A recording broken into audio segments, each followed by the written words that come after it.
This is a podcast about our lived experience, which unfortunately includes infant death and subsequent mental health struggles. Please take good care of yourself and only listen if this content feels safe for you right now. We'll still be here when you're ready. The death of my son, moving 3 times in 6 months, my parents' divorce, my husband's job loss.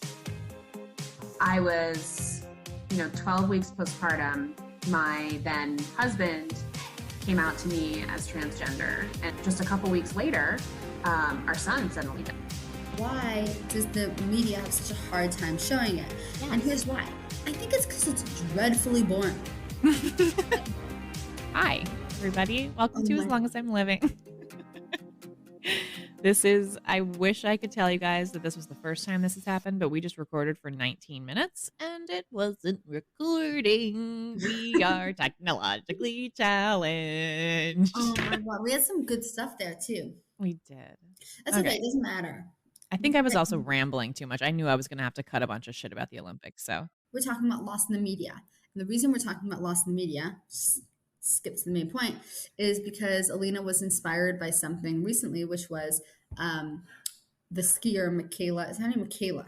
Michaela Schifrin. Michaela Schifrin, who lost her father to an accident suddenly in the last couple of years, and she is not doing well in the Olympics. She hasn't been able to perform. I would say not even like up to the basic part, not up to her, let alone her speed. Like she's just not.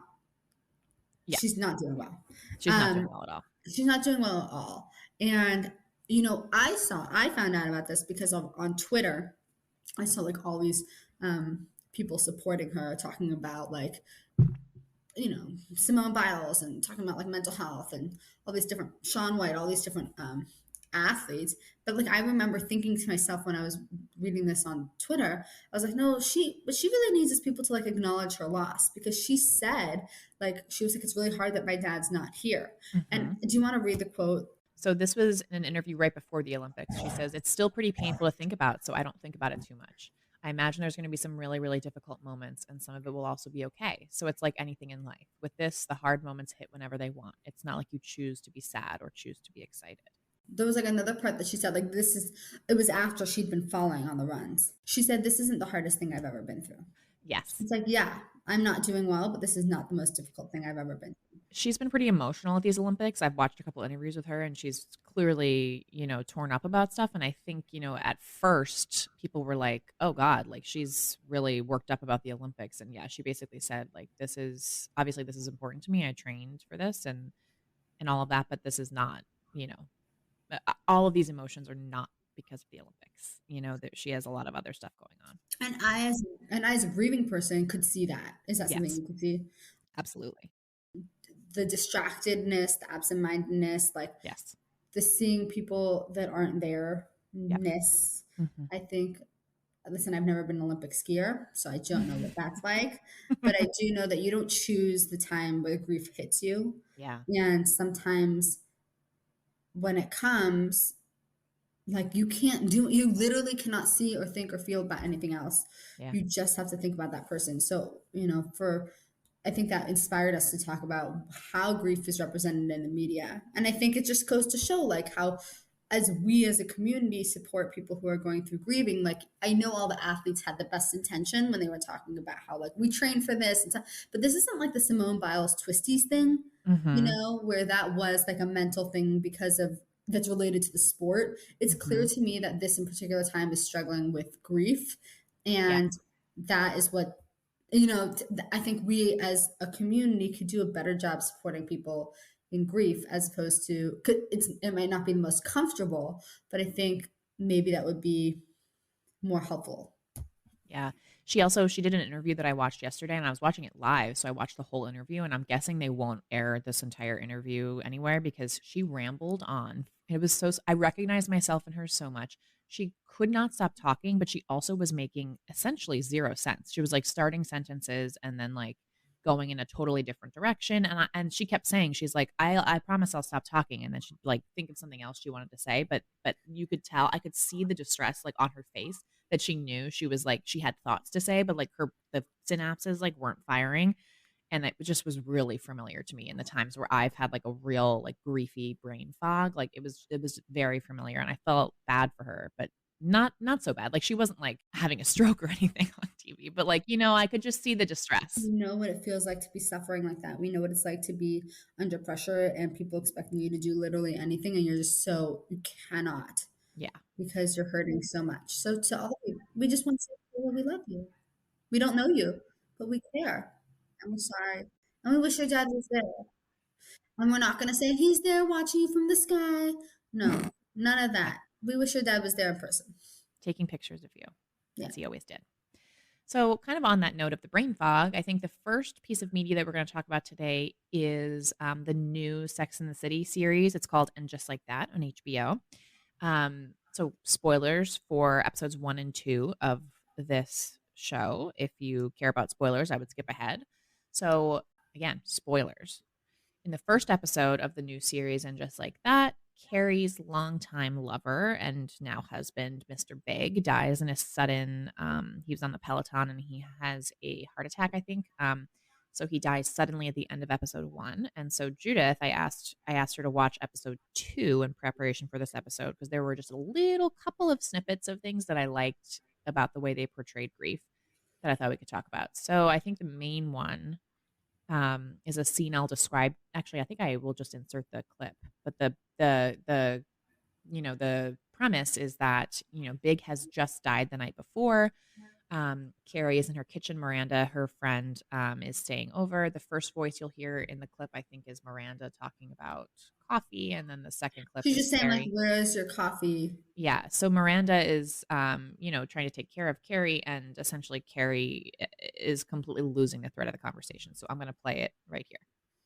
I'm going to make us some coffee and then we'll figure out what we need to do here. No, you need to go home and get some sleep before school. Charlotte can come over and help me figure this out. I'm not going to go to school and leave you alone here. Where do you keep your coffee? I won't be alone. Charlotte will be here. And you have to go to school, especially after that first day. Well, we can talk about that over coffee. Where's your coffee? It's in the freezer. Okay. I'm going to make us some what? Coffee. All right. So this clip, when this episode aired, the internet, I don't know if you saw any of this, Judith, the internet like kind of lost its mind, and they were like, oh my God, does Carrie have dementia? I didn't know that. Which is hilarious because no, her husband died the night before. So guess what? Her mind's a little bit preoccupied. I could not believe it. It really showed to me that the society does not understand what grief entails. I didn't know that. I didn't watch it along with Twitter, so I don't know. But you asked me to watch this, and I have to be honest with you. 95% of it I thought was not good. I agree. In terms of the representation of grief. There was one scene that I actually enjoyed, and I was like, yes, that's what it's like. And it's this coffee machine. This coffee scene. That was the only one that I thought was accurate because you could see her kind of like spaced out, like she's not there. I also like the one where they're in the funeral home. Yes, that was the other scene I wanted to talk about. And she was like, this is horrible. Like, yes. I don't like this. He wouldn't like this. I don't want to do this. Yeah. It's like those things that I remember where you have to do it, but you have to pick a place, but it's like you so desperately don't want to. So in this scene, she's at the funeral home and she's feeling like this funeral home like doesn't match him, like it doesn't feel right. And I think, there's something when your loved one dies, like none of it feels right. Like you're never going to feel like this funeral home like really matches my dead child's vibe, because like a child doesn't go in a funeral home.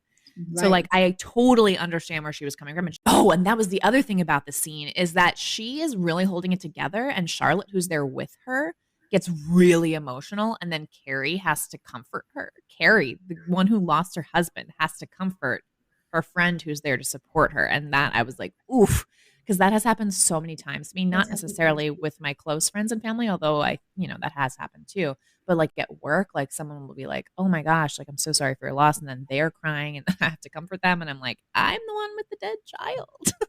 Oh my! I told you about the time where this guy, right after Aiden died, a family friend called, and he could not stop crying on the phone. I don't think he even said one word. Yeah, he was just crying and crying and crying and crying and crying and crying and crying. I'm not saying it's not. I mean, I understand why, because I get it too. But like, that is not helpful. That is not helpful, because what do you want me to respond? yes, it is sad. It is sad. And also it's like, now I have to take care of you. Exactly. And I didn't. And I was like, I think maybe we should talk another time. But it's like, I don't, if you don't feel like you can hold it, obviously it's one thing, you cry a little bit. My best friend came that morning, the morning Aiden died, and she must have cried at some point, but she was not sobbing. Yeah. Like she was, and I think it would have been really horrible if she was, Yeah. if she was sobbing, because like, I need you to be the presence of mind person, because I am not the presence of mind That's person. right. I think there's a difference between like expressing emotion and showing that you are also feeling the loss and making it about you. And I think it's a fine line to walk. And it does also depend on your relationship to the person who died too. Like, I think it makes more sense that like, my close friends and family would be really upset, but not like my coworkers. Like they didn't even know him, right. Right. But at the same time, like, okay, shed a tear, a few tears. That I always appreciate. It means that you really care. But if it gets to the point where I'm consoling you, then you've crossed the line. That's the line. That's the line. If I find that I feel like I have to console you, you've crossed the line.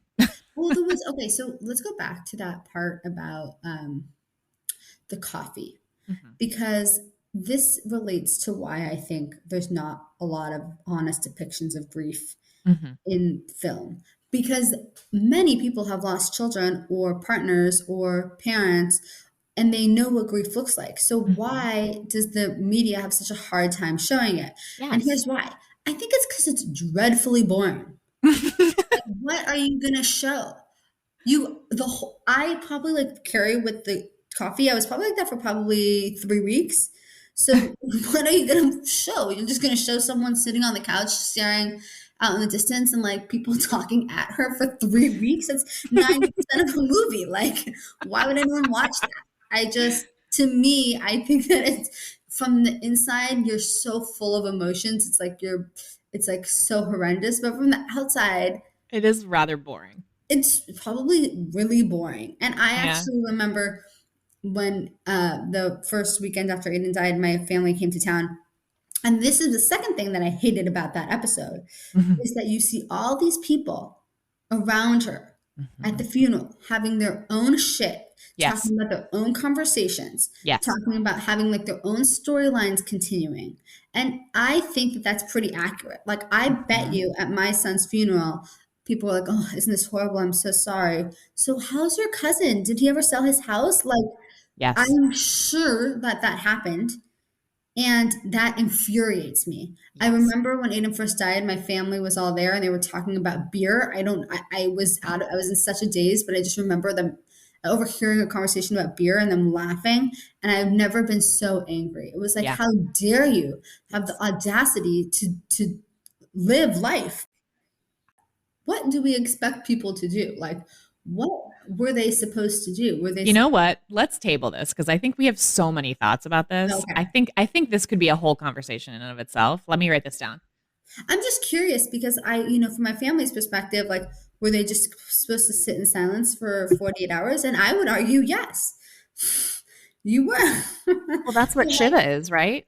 Yeah, but Shiva, it's not really like that, because even though the person who's being visited has that experience, there are other people in the room. So like you as the person who is on the receiving end of Shiva, you have maybe a conversation that's appropriate. But you can see in the corner of your eye that like the person you went to high school with is flirting with your sister's friend from college. Like, you know what I mean? Like, you can see that happening in the room, because people are people and life is life. And what are they going to do? They wanted to show up and show support, but they can't possibly like not talk to the people next to them.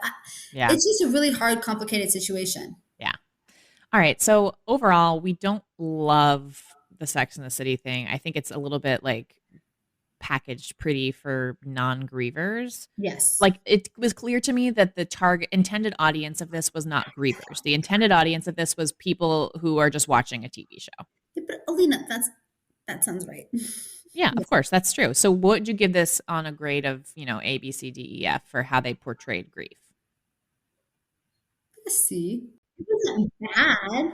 It was just not good. It had little snippets of truth and then just a kind of, bunch of other shit. Yeah. So, yeah, that's how I feel about that. And I will say I've watched a couple more episodes and they really barely talk about the loss at all. Yeah. I mean, it's like a plot device, but it's not, there's no additional like really griefy scenes. So that I've seen. Okay, so next up on our list of media to talk about, I feel, Judith, like you and I, as the SIDS parents of the internet, have a responsibility to address this film, The Starling. So, because it was really talked about in child it was loss. really talked about in the child loss community on the internet. I don't know if this made it into like the regular zeitgeist. So this is okay. So spoilers ahead for the entire movie of The Starling, starring Melissa McCarthy and Chris O'Dowd on Netflix. So if you don't want to hear what happens in this entire movie, you might want to skip ahead. So the premise of this movie is that Melissa McCarthy's character Lily and Chris O'Dowd's character Jack are 1 year out from the sudden death from SIDS of their daughter Katie. So, when I heard this movie was coming out and when I heard it was about a SIDS death, it's actually, let me just say right now, it is not about a SIDS death in any way, shape, or form. They barely even touch the fact that it was a SIDS death. Would you agree, Judith? Yeah, they just mentioned that's how she died, but that's not what it's about. No. When this movie came out, I was like, oh, like I thought it was going to be so triggering to watch. I was like, I can't watch this. I was also kind of like, how dare they make a movie about this horrific whatever. I do not. Okay, why don't you keep going? Keep going. I'm listening. I didn't like it. I'll start there. I told you it was horrible. Yeah, it's not good. It's horrible. It was so melodramatic. First of all, I just have to say, I don't think it was a good movie in any case. I think it was like really poorly made. I think the writing was terrible. I actually think the acting was really good. Like there were some real moments of truth in the acting that I liked. Like Chris O'Dowd, that scene when they're at the when she goes to visit him. So Chris O'Dowd's character had attempted suicide in the aftermath of the death of their daughter. And so they are having kind of an argument at the facility where he's been admitted. Maybe I'll insert that clip here. I'm going to just stick it in right here. No, but that is why I'm here, isn't it? I'm supposed to just go back to being my good old self and we can all get on with our lives. It's just going to take time, that's all. No, don't. Please. Man, you really think that time is going to make all of this okay? It's going to make us okay? I'm not saying that. I'm just saying that we can't stay here like this. This is not good. I know. But I don't know how I fit anymore. I don't know how we fit, how any of it works. I'm just not like you, Lily. You're not like me? I carried her inside me for 9 months. So why are you here? Why did I sleep in that morning? I could have just gone over and woken her up. Could have done something. But I overslept. Every morning when I wake up, the first thing I hear is our baby crying. And in that brief moment, I get to imagine that I just wake up. Like I always did. That precious moment of agony is the highlight of my day. So please, don't talk to me about time. Because I've got loads of it, Lily. And I hate it.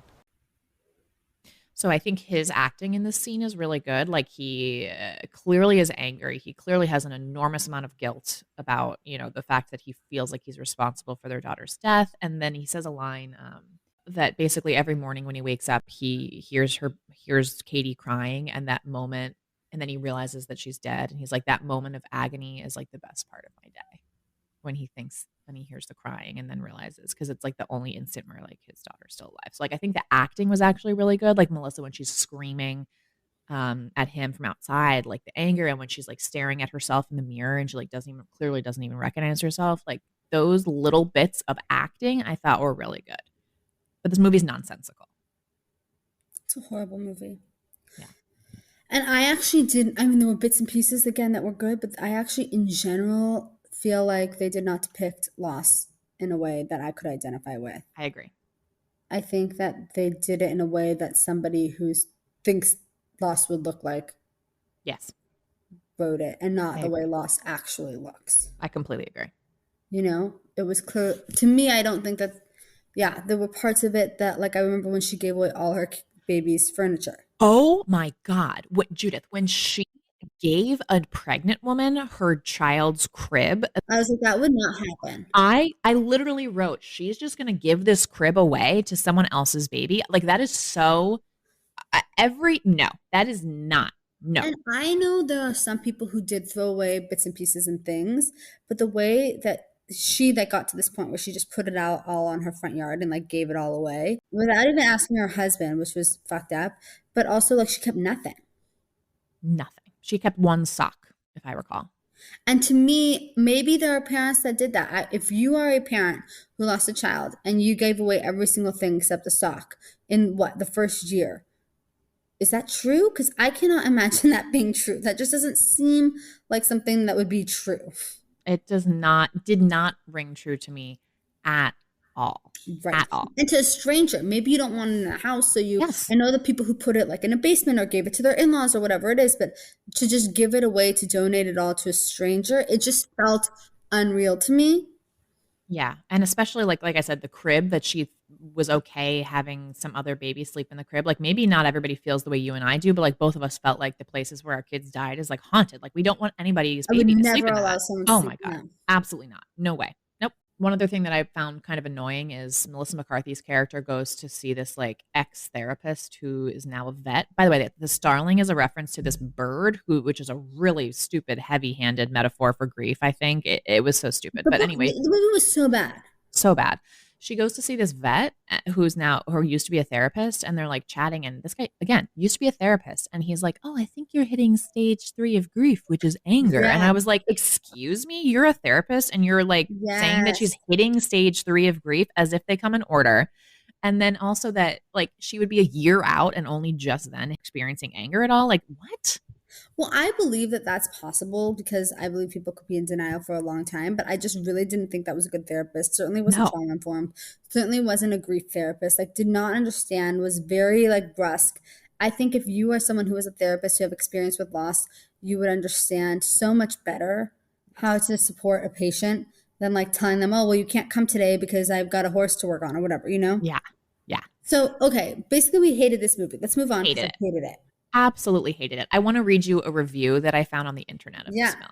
So this has nothing to do with, this is not from somebody who's, I think it's just a random review, but I just want you to know that we are not the only ones who don't like this movie. Like, as lost parents, as Sid's parents, we do not like it. Also, as a movie viewer, I do not like it. So here's this review.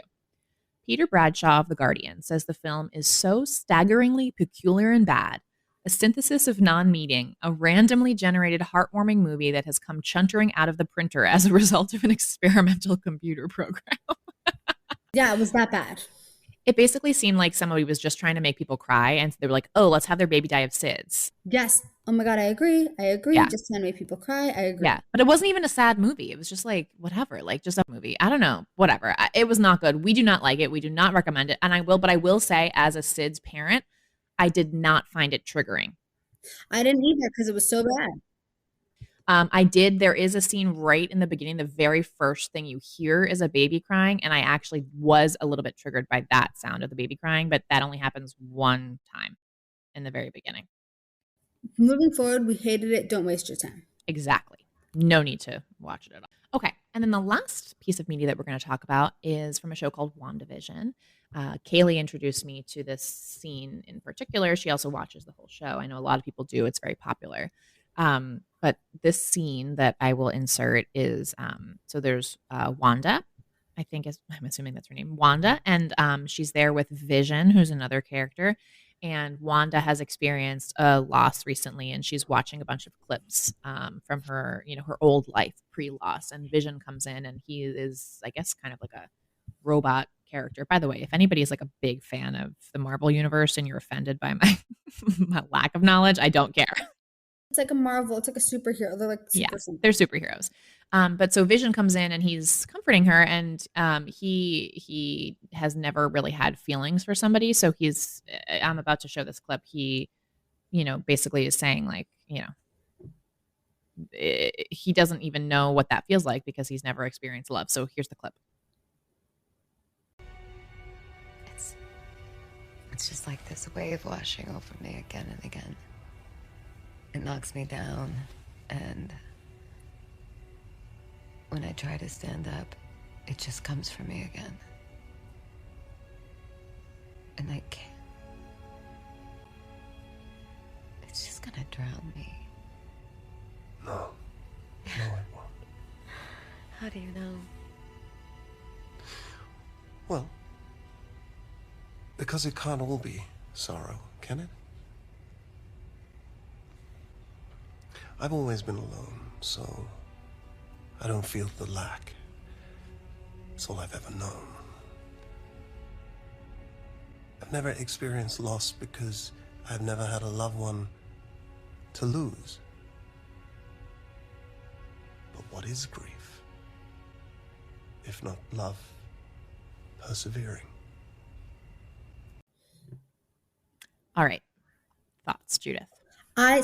Someone sent me this clip right after Aiden died in the first couple months, and at the time I think it was too early for me to understand, but I think it's something that I fully embraced and agree with now. Yes. At the beginning I was like, what does this even mean? That grief is love persevering, but I think it's true. The reason that you feel so much pain is because you loved so much. Yeah. I think out of everything I've seen in the media since my loss, this rings the most true, which is she is in the throes of grief. She's having like a grief attack, essentially, which does happen, like a panic attack. It's like a grief attack, I think. And she's completely overcome, and which that rang true for me too. And she wasn't like sobbing. She's just sitting, feeling sad. So that rang true for me, first of all. And then, like, what is grief if not love persevering? Like that is what it is. If I didn't love Quinn so much, I wouldn't care that he's gone. Yeah. So I absolutely love this scene. I think I do too. And great. It's sad to me that it's not longer. I know. Like, I wish that that's how it was talked about more openly. We were thinking of other times where grief was shown, and we could not recall many. Yeah. You and I, can you recall? No. Let me think right now. Think if I can think of anything else that I thought was, even that I saw before. I can't recall many other examples of grief in the media, but I'd love to hear about them and watch them. Or maybe I wouldn't. I don't know. I don't know if I want to watch it. Should I Google it real quick? We have some time. Yeah. This is saying Up. Well, it doesn't really depict grief in my mind, but I understand what they're saying. Lovely Bones. Come on, seriously, like this dad, whatever. That's no. We Bought a Zoo, Rabbit Hole with Nicole Kidman, Harry Potter and the Half-Blood Prince. You guys, it is slim pickings out there. That's what I'm saying. It's just not that accurately. It's not that accurately displayed. It's never displayed at all. Yeah.